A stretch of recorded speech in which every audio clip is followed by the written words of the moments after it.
Bonjour à toutes et à tous, c'est Stéphane pour la chaîne Foalier. Je vous remercie de me retrouver chez moi. Et donc, chez vous, j'ai partagé un long thread à propos de l'affaire qu'il y a autour de Nicolas Bedos. Nicolas Bedos a donc été condamné pour agression sexuelle sur deux femmes. Et puis, Caroline Forest lui donne la parole. Et donc, je vais essayer de transformer ce thread qui a plutôt bien marché sur Twitter en un épisode sur la chaîne, mais j'aimerais potentiellement pouvoir le faire avec Iéna. Donc vous allez le voir assez prochainement. Et je terminais ce thread par une formulation où je disais qu'il fallait absolument défendre des théories, défendre les courants progressistes, les courants féministes, les courants antiracistes, les courants anti-islamophobie, les courants anti-transphobie, etc. Il faut défendre les courants qui luttent contre toutes ces discriminations parce qu'on est les seuls à le faire, parce que les puissants ne le feront jamais, parce que les médias ne le feront pas. Et la preuve en est encore que dans l'espace médiatique, il y a cette fake news qui circule disant que l'islamophobie serait un concept inventé par les islamistes pour nous empêcher de critiquer l'islam. Et c'est assez grave parce que ça, c'est une fake news créée par l'extrême droite, relayée par Caroline Forest et désormais relayée aussi par l'irréductible athée, qui sous-entend exactement la même chose, que l'islamophobie serait un mot inventé par des fascistes, utilisé par des lâches pour manipuler des imbéciles. Et donc, moi je me suis dit, qu'est-ce qu'il y a de vrai, qu'est-ce qu'il y a de faux? Je sais qu'il y a des articles qui parlent déjà de ce truc-là, mais je me suis dit, je vais essayer de me débrouiller comme un grand. Et je m'en suis très bien sorti tout seul. En réalité, quand vous tapez sur islamophobie, vous trouvez déjà un article de Wikipédia qui fait des références à l'apparition de ce terme. C'est ce que je dis. Je dis l'islamophobie. C'est un terme qui est utilisé pour la première fois en France par le chercheur français Alain Kellien en 1910. C'est toutefois ce qu'on retrouve sur Wikipédia. Je vais vous lire ce petit extrait. Google note même une apparition du mot dès 1907. Je vais le prouver dans un instant. Je n'ai pas moi-même trouvé la source en 1907. Donc ce serait bien d'arrêter de relayer la fachosphère. C'est ce que je disais. L'origine du mot. Donc là, vous avez un petit paragraphe qui est plutôt bien sourcé, qui dit « Le FASOPO, le Fonds d'analyse des sociétés politiques, indique en avril 2020, dans une publication de sa revue Société politique comparée, signée l'historien Jean-Louis Triot, que le mot, et non la chose, donc le mot islamophobie, apparaît bien pour la première fois dans une thèse de doctorat présentée le 25 mai 1910 à la faculté de droit de Paris par Alain Kellien, un jeune docteur en droit et rédacteur au ministère des colonies. Celle-ci sera publiée sous le nom de La politique musulmane dans l'Afrique occidentale française. Son auteur s'inspire largement des idées de Louis-Gustave Binger, directeur des affaires d'Afrique du même ministère, publié en 1906 dans une brochure intitulée Le péril de l'islam. Bon, déjà. Bref. Ce que je montrais, c'est que quand on utilise le site Ngram de Google, qui vous indique en fait la fréquence d'utilisation des mots en fonction des périodes, vous voyez que dès 1907, on trouve une première apparition du mot islamophobie, qui compose le vocabulaire français à 0,000000005% seulement, donc on ne le trouve quasiment pas, mais l'outil Ngram Books retrouve une occurrence en 1907, dans un ouvrage en 1907. Donc déjà, on n'est pas en train de parler d'islamisme en 1907, on parle du mot français islamophobie qui apparaît en 1907.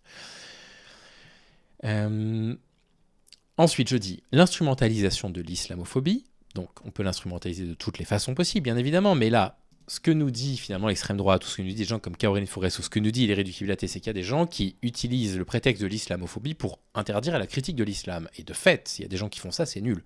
Ça ne se fait pas.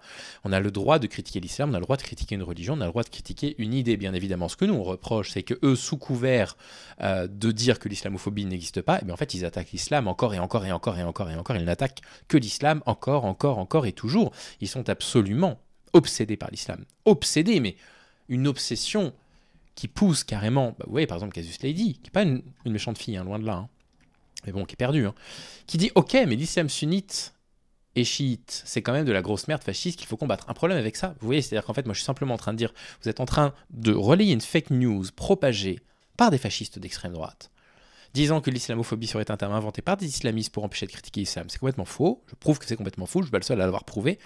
Oui d'accord, mais non, mais l'islam c'est de la merde. Voilà.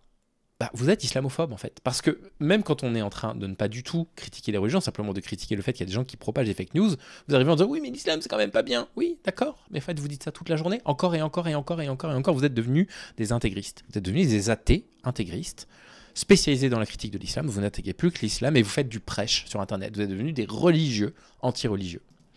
Et vous avez Samy Bounois qui est vraiment super conte, qui me dit que Denis Carlier, le doctorant Denis Carlier, avait déjà trouvé une occurrence du mot islamophobie en 1895, dans un article de Libération qui s'appelle « L'histoire d'un déni ».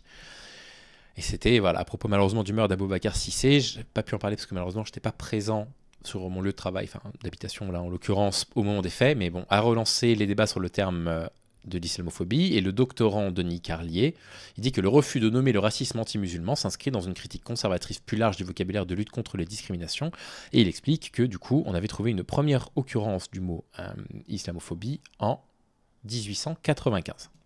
Donc un peu plus tôt que ce que l'article de Wikipédia prétendait. Et d'ailleurs, l'article de Wikipédia dit 1910, et on avait vu le Ngram de Google qui lui disait 1907, donc il y a une autre source en 1907. Et puis, Samir ajoute qu'en 1899, dans la dépêche coloniale, le mot apparaît. On a le mot islamophobe.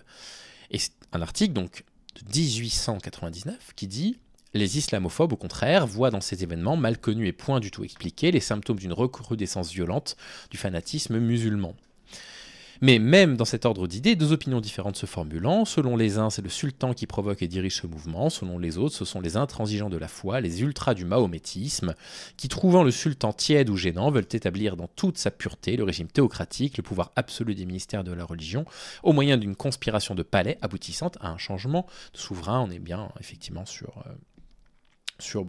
bref, islamophobie n'est pas inventée du tout par des islamistes pour nous empêcher de critiquer l'islam. En revanche, je ne dis pas qu'il n'existe pas, quelque part, des intégristes qui veulent faire taire toute critique de l'islam en disant que ce serait systématiquement de l'islamophobie.